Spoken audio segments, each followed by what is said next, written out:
guys, welcome back. Today I'm going to be doing something very different.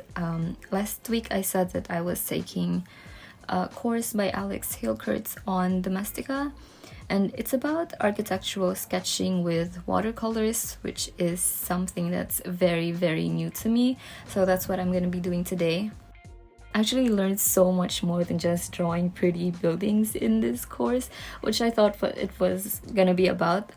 But first, the teacher actually teaches us linear perspective and dynamic composition for how you frame your drawings. And I was really excited to learn that because even though the term perspectives just sounds like so intimidating for someone who's, well, not trained or didn't take any classes, just it sounds like this big thing that you have to know, but a lot of us don't really know where to start. So I was really excited to learn that. And actually one thing I found was that linear perspective is something that's easier to learn when you're drawing stuff like buildings.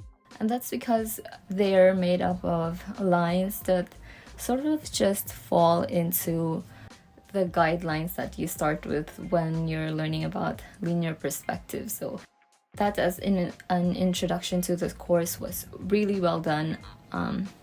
I learned so much just in those beginning stages. So these are some of the thumbnails that I did just so I can sort of an exercise for me to find the vanishing point for these pictures and also figure out where the horizon line is, which is actually something that's very hard when there's buildings in the way.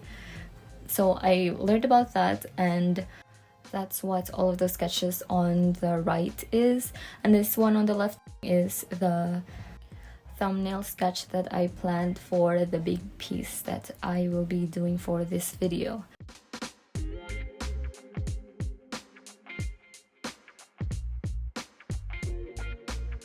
And then what I did was just transfer it onto a bigger paper. I didn't use rulers this time because I really liked that not too perfect look. And I just really wanted to see how it goes with just my hand just freehanding it. I must say that this part, like all of these straight lines, actually wasn't as hard as I initially thought it was gonna be. At first, while I was doing the other thumbnails and I was first learning it, I kind of felt out of my element, and it woke me up to realizing how I just don't draw a lot of things outside of drawing people. So because this thing is almost the opposite of drawing portraits, even though perspective is something that applies to everything, it's just that the lines that you're using for this and for portraits are very different, and it's just very different mechanical movements of your hand. But this wasn't as hard as I thought it was gonna be. It was actually very satisfying how all of the things that you see in the buildings just fall into these guidelines, like the windows will line up straight into the vanishing point, and I just think that that's so satisfying and just really just makes it a very enjoyable experience.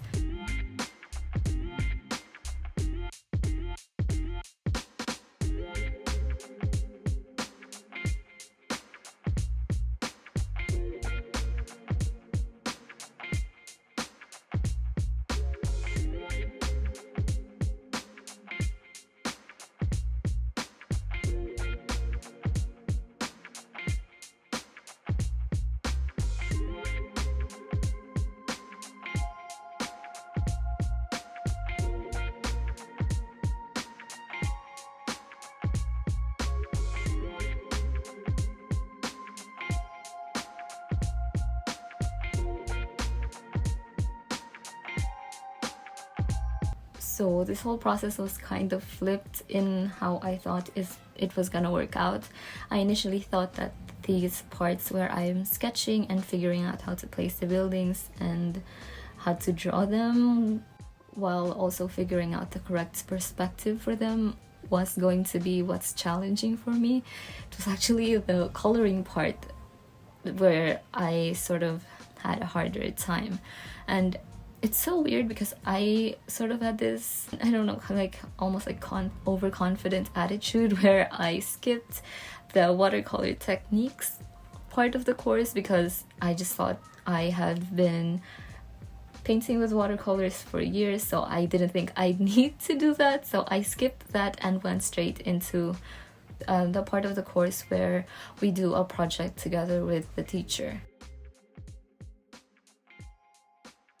And I know even I myself was disappointed that I did that because I normally have this mindset that there's always something to learn from someone, and especially now that it's an actual professional that you're learning from. And I just had the guts to skip that part, so I'm disappointed in that. But I did go back after finishing this full piece, but at the time I didn't really look into the watercolor basics part. So I think that's where the problems came from, but it's not just that. That's one of them. I think the biggest reason why I had such a hard time was because I was trying to imitate the teacher's art style. I'm not even just learning from his art style, like picking it apart and trying to see which things I like and apply it to my own. I was really just trying to replicate it flat out. So that was really bad, but I didn't realize that it was bad. So the first few layers, I didn't even realize that I was using the exact same colors that he was using. I think that it's because the first thing that drew me to this course was the art style. I just think it's so beautiful how he draws these buildings, and it looks really simple, but then it also looks very intricate, and I just fell in love with it. So I tried to do the exact same things. The only thing that was stopping me from fully imitating everything that he was doing was because I was using a very different reference photo. So as I was painting, I got frustrated because we were painting at the same time, and his was looking incredible while mine was looking just really sloppy, I felt like. Because when you're looking at him paint, it doesn't look like he's doing so much. But it's actually from years of practice that he knows just where to paint everything and just where to leave things out. While with me, I just kept on adding as many layers as I can, just trying to get it to be as good as I can make it good.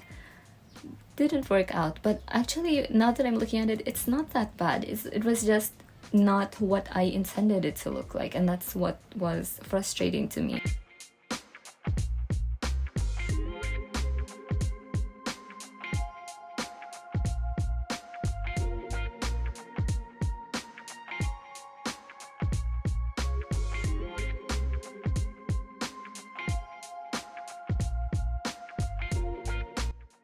So I sort of had to take a step back and move away from the painting a little bit just so I could analyze it later on without the frustrations and other things too, and even the teacher's art style to influence what I think of this piece by itself.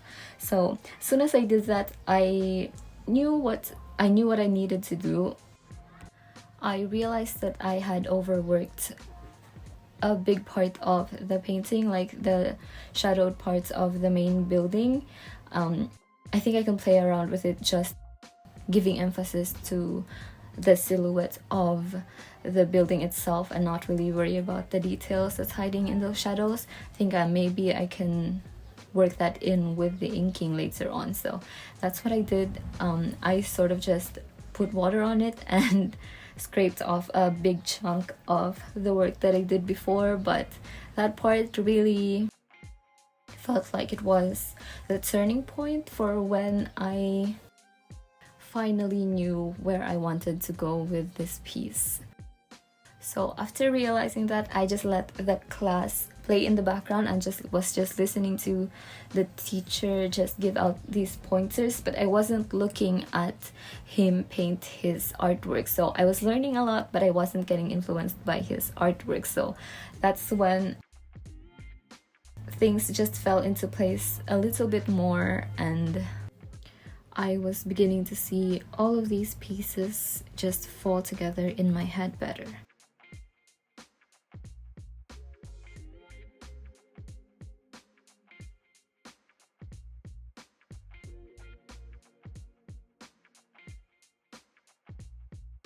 Also, while I was doing these final stages and doing the details, I realized that my main focus, or the interesting point that catches the eye, is the pole light thing, and it's smack dab in the middle of my piece, and it just threw away everything I learned about the rule of thirds and dynamic composition out of the window. But I don't know, I'm just unapologetic for that, and I think it's because I enjoyed the process and I was there through all of the ups and downs of this piece, that I just really love how it looks like.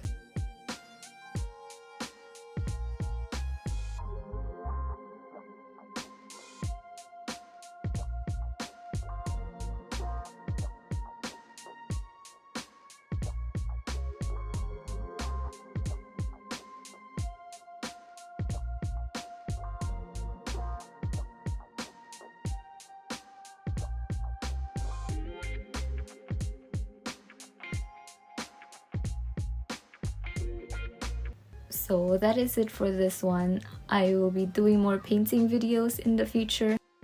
Just small paintings, but I'm really excited for them and I can't wait to show them to you guys. That is it for this video. Thank you guys for watching, and I will be seeing you again soon.